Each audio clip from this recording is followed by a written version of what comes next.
সুবহানাল্লাযী আসরা বি'আবদিহি লাইলাম মিনাল মাসজিদিল হারাম ইলাল মাসজিদিল আকসা। আল্লাহ তাআলা বলছেন সুবহান, মহাপবিত্র আমি আল্লাহ। আল্লাযী আসরা বি'আবদিহি লাইলা, আমি আমার বান্দা মুহাম্মাদুর রাসূলুল্লাহকে রাতের বেলা সফর করিয়েছিলাম, ভ্রমণ করিয়েছিলাম।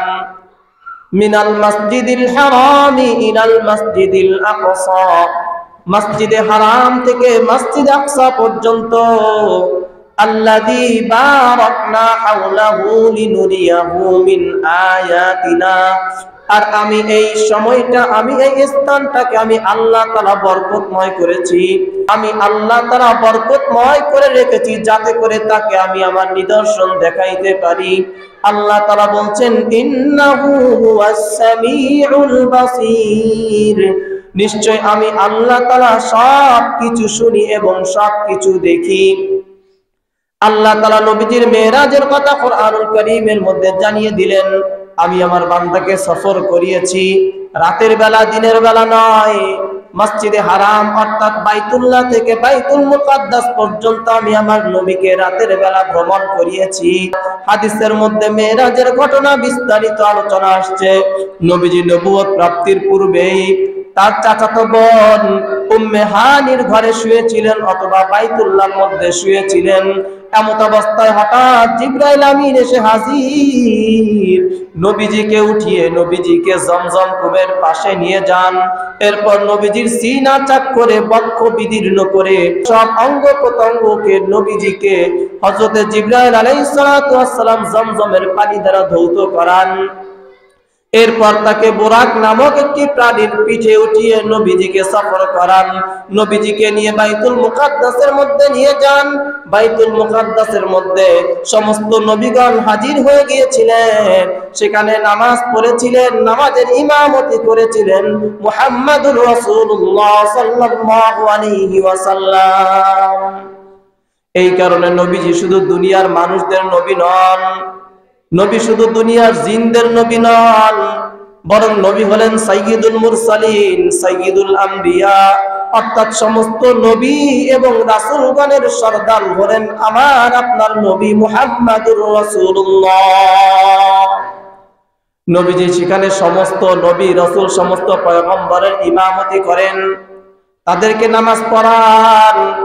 এরপর হযরতে জিবরাইল আলাইহিস সালাতু ওয়াস সালাম নবীজিকে নিয়ে আসমানের দিকে রওনা হন।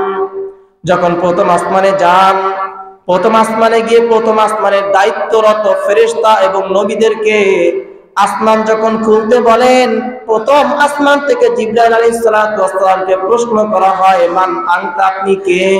জিবরাইল আলাইহিস সালাতু ওয়াস সালাম জবাব দেন, আনা জিবরাইল, আমি হলাম জিবরাইল। আবার প্রশ্ন করা হয়, ওয়া মান মাআকা, আপনার সঙ্গে কে রয়েছে? জিবরাইল আলাইহিস সালাতু ওয়াস সালাম জবাব দেন, মাইয়া মুহাম্মাদুর রাসূলুল্লাহ সাল্লাল্লাহু আলাইহি ওয়াসাল্লাম, আমার সঙ্গে রয়েছেন রাহমাতুল লিল আলামিন নবী মুহাম্মাদুর রাসূলুল্লাহ সাল্লাল্লাহু আলাইহি ওয়াসাল্লাম। এই জবাব পাওয়ার পর প্রথম আসমানের যারা রক্ষণাবেক্ষণের দায়িত্বে ছিলেন তারা প্রথম আসমানকে খুলে দেন। এরপর নবীজিকে নিয়ে জিবরাইল আলাইহিস সালাতু ওয়াস সালাম আবার দ্বিতীয় আসমানে যান। দ্বিতীয় আসমানেও একইভাবে প্রশ্নোত্তর পর্ব শেষ করে দ্বিতীয় আসমান ভেদ করে চলে যান। এইভাবে যেতে যেতে 7 আসমান শেষ করে নবীজি সিদরাতুল মুনতাহায় গিয়ে উপস্থিত হন। সিদরাতুল মুনতাহা থেকে নবীজি আল্লাহ তাআলার বাসায় মেহমান হিসেবে যান।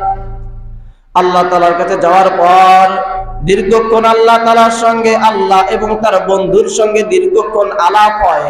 কথাবার্তা শেষ করে নবীজি যখন বিদায় নিয়ে চলে আসবেন, তখন আল্লাহ তাআলা নবীজির উম্মতদের জন্য 50 ওয়াক্ত নামাজ হাদিয়া হিসেবে দিয়ে দেন। নবীজি যখন আল্লাহর বাসা থেকে ফিরে আসতেছিলেন, 6ষ্ঠ অথবা 7ম আসমানে হযরতে মূসা আলাইহিস সালাতু ওয়াস সালামের সঙ্গে আবারো সাক্ষাৎ হয়। হযরতে মূসা আলাইহিস সালাতু ওয়াস সালাম ডেকে বলেন, ইয়া রাসূলুল্লাহ, ইয়া হাবিবাল্লাহ, আল্লাহর সঙ্গে দীর্ঘক্ষণ সাক্ষাতের পর আপনার উম্মতের জন্য আল্লাহ তাআলার পক্ষ থেকে কি হাদিয়া নিয়ে যাচ্ছেন? নবীজি জানিয়ে দেন, ও পয়গম্বর মূসা, আল্লাহ তাআলা আমার উম্মতের জন্য 50 ওয়াক্ত নামাজকে ফরজ করে দিয়েছে। নবী মূসা ডাক দিয়া বলেন, ও মুহাম্মদ, আপনি আল্লাহ তাআলার কাছে আবার যান। আপনার উম্মত 50 ওয়াক্ত নামাজ আদায় করার সামর্থ্য রাখে না, শক্তি রাখে না। আপনি আল্লাহ তাআলার কাছে গিয়ে নামাজকে কমিয়ে আনেন।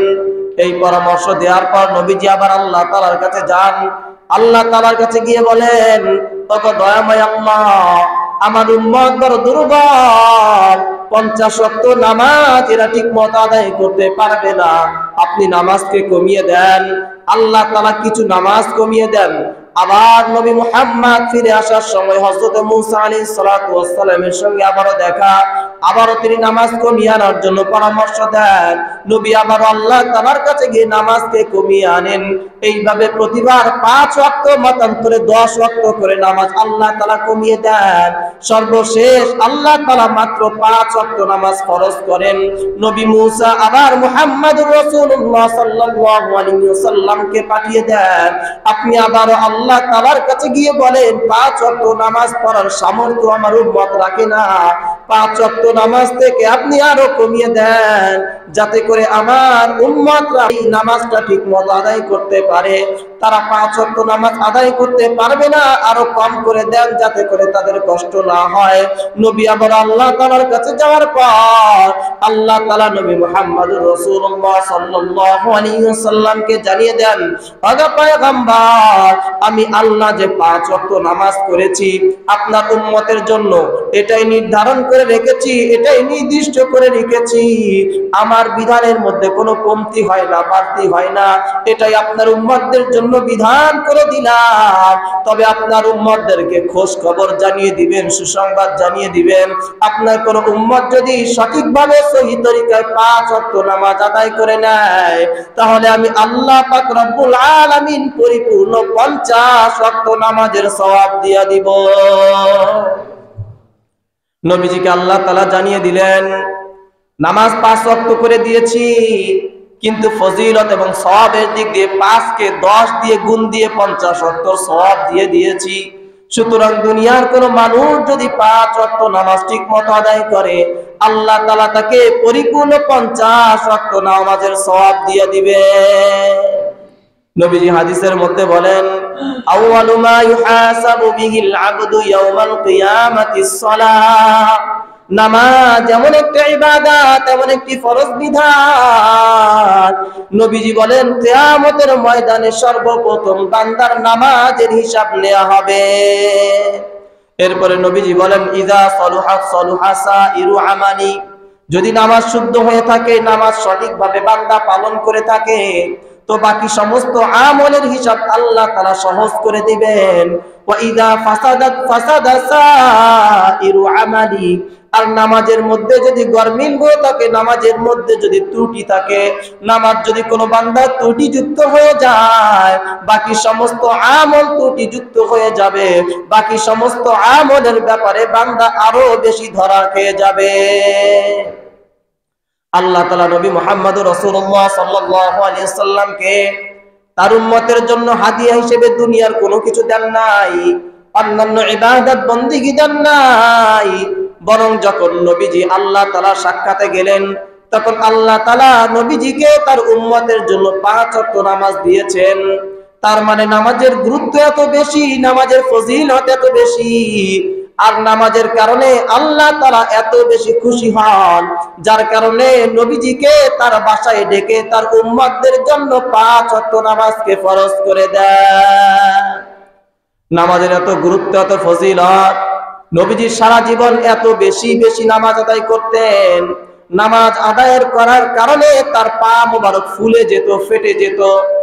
আম্মা জান আয়েশা সিদ্দিকা রাদিয়াল্লাহু তাআলা আনহা নবীজিকে বলেন, ইয়া রাসূলুল্লাহ, ইয়া হাবিবাল্লাহ, আল্লাহ তাআলা আপনার আগের পরের সমস্ত গুনাহকে maaf করে দিয়েছেন, তবু আপনি এত বেশি নামাজ আদায় করেন কেন যে আপনার পা ফেটে যায়, পা মোবারক ফুলে যায়? শুধু ফরজ, ওয়াজিব, সুন্নাত নামাজগুলো আদায় করলেই তো হয়ে যায়, আপনি এত বেশি বেশি নফল নামাজ আদায় করেন কেন? আপনার তো কোনো গুনাহ নাই, কোনো অপরাধও নাই, আপনার সামনের পিছনের সমস্ত গুনাহ আল্লাহ তাআলা মাফ করে দিয়েছেন। নবীজি ডাক দিয়া বলেন, ও আয়েশা, আল্লাহ তাআলা যে আমার আগের পরের সমস্ত গুনাহ মাফ করে দিয়েছেন, এই জন্য কি আমি আল্লাহ তাআলার শুকর আদায় করব না? আল্লাহ তাআলার শুকর আদায় করার জন্য নবীজি এত বেশি পরিমাণ নামাজ আদায় করতেন যে তার পা মোবারক ফুলে যেত, পা ফেটে যেত। নবীজির আগের পরের গুনাহ মাফ হওয়া সত্ত্বেও যদি এই পরিমাণ নামাজ আদায় করে, আমার আর আপনার কি হালাত, আমার আর আপনার কি পরিমাণ নফল নামাজ আদায় করা উচিত, কি পরিমাণ নফল ইবাদত করা উচিত। অথচ আজকে মুসলমানের দল, আমরা ফরজ নামাজ থেকে গাফেল, ওয়াজিবাত থেকে গাফেল, সুন্নতের তো আশেপাশেও নাই। অথচ আল্লাহ তাআলা তার বন্ধুকে কাছে ডেকে তার বান্দাদের জন্য নামাজকে ফরজ করে দিলেন। নবীজিকে সাহাবী প্রশ্ন করেন, আব্দুল্লাহ ইবনে মাসউদ রাদিয়াল্লাহু তাআলা আনহু প্রশ্ন করেন, তিনি বলেন, সাআলতুন নবিয়্য সাল্লাল্লাহু আলাইহি ওয়াসাল্লাম আইয়ুল আমালি আহাব্বু ইলাল্লাহ। আব্দুল্লাহ ইবনে মাসউদ রাদিয়াল্লাহু তাআলা আনহু নবীজিকে প্রশ্ন করেন, ইয়া রাসূলুল্লাহ, আল্লাহ তাআলার নিকট সবচেয়ে পছন্দনীয় আর প্রিয় আমল কোনটি? ক্বালাত নবী সাল্লাল্লাহু আলাইহি ওয়াসাল্লাম, নবীজি জবাব দেন, as-salatu ala waqtiha, সময় মতো নামাজ আদায় করাই হলো আল্লাহ তাআলার কাছে সবচেয়ে পছন্দনীয় আমল। শুধু তাই নয়, নবীজি হাদিসের মধ্যে জানিয়ে দেন, যখন কোন বান্দা মসজিদে যায়, ওযু করে, উত্তম রূপে ওযু করে মসজিদে নামাজের জন্য গিয়ে বসে থাকে, নামাজ শুরু হওয়ার এখনো বেশ কিছুক্ষণ সময় বাকি রয়েছে, বান্দা বসে বসে আল্লাহ তাআলার জিকির করে, বান্দা নামাজের অপেক্ষায় মসজিদের কাতারের মধ্যে বসে আছে। নবীজি বলেন, এই সময় রহমতের ফেরেশতারা ওই বান্দার ক্ষমা এবং রহমতের জন্য আল্লাহ তাআলার কাছে দোয়া করতে থাকে। এই জন্য গোটা দুনিয়ার মানুষদেরকে নবীজি জানায় দেন, তোমাদের সন্তানদেরকে নামাজের নির্দেশ দাও। মুরু আওলাদাকুম বিসসালাতি ওয়া হুম আবনাউ সাবঈ সিনিন, যখন তোমাদের সন্তানের বয়স 7 বছর হয়, তখন তোমাদের সন্তানদেরকে নামাজের নির্দেশ দাও। ওয়াদরিবুহুম আলাইহা ওয়া হুম আবনাউ 10 সিনিন, আর যখন 10ম বর্ষে পূর্ণ হয়ে যায়, তখন যদি নামাজ আদায় করতে না চায় তাদেরকে প্রহার করো। শুধু তাই নয়, ওয়াফাররিকু বাইনাহুম ফিল মাদাজি, তাদেরকে প্রহার করার পরেও যদি তারা নামাজ আদায় না করে, তাহলে তাদের বিছানা এবং ঘরকে পৃথক করে দাও। নামাজের এত গুরুত্ব, নিজের সন্তানকে নবীজি বলতেছেন, 10ম বর্ষ পূর্ণ হয়ে গেলে যদি নামাজ আদায় করতে না চায়, তাদেরকে শাসন করো। ওয়াদরিবুহুম, তাদেরকে প্রহার করো, যা করলে তারা নামাজ আদায় করবে তাই করো। এমনকি তাদের ঘরকে পৃথক করে দাও, তাদের বিছানাকে পৃথক করে দাও, তাদেরকে আলাদা করে দাও, যাতে করে তারা মানসিকভাবে বিপর্যস্ত হয়ে যায়, মানসিকভাবে ভেঙে পড়ে, এই ভয়ে হলেও যেন তারা নামাজকে শুরু করে দেয়। নামাজের এত গুরুত্ব, এত ফজিলত যে নবীকে আল্লাহ তাআলা তার বাসায় মেহমান হিসেবে ডেকে গোটা দুনিয়ার মানুষদের উপর এত ফজিলতপূর্ণ মর্যাদাবান ইবাদত দিয়ে দিলেন। অন্যান্য ইবাদত আল্লাহ তাআলা দিতে পারতেন, অন্যান্য ইবাদত না দিয়ে আল্লাহ তাআলা তার বান্দাদের উপর 5 ওয়াক্ত নামাজকে ফরজ করে দিলেন। তার মানে এই 5 ওয়াক্ত নামাজ অনেক গুরুত্বপূর্ণ এবং মর্যাদাবান।